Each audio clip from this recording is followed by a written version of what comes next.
On the Far East Side, just outside of San Antonio, is a rural neighborhood. 14-year-old Henry Casas Jr. took his last breaths in this area after he died in a car crash on November 2nd. The 17-year-old driver of the car that Henry was in was doing donuts in his own front yard. Henry was ejected from the car and died on the scene.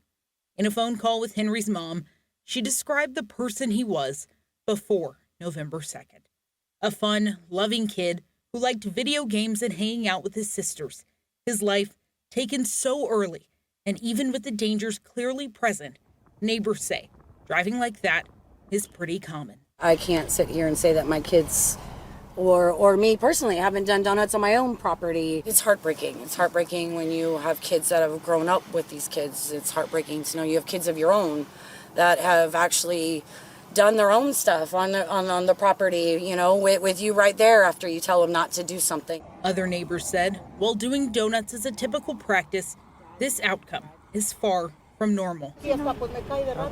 In Spanish, she tells us, no, it's weird. This is the first time something like this has happened.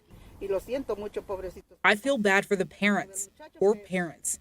Henry's high school, East Central, tells KSAT he was a well-liked student known for his love of football and positive spirit. Our kids have all grown up together since elementary school. His high school also said, quote, this loss underscores the importance of safe driving, a message our student union promotes each year in our Drive Safely campaign. It's a horrible tragedy, and all we can do and say right now is to hold your families and your kids close.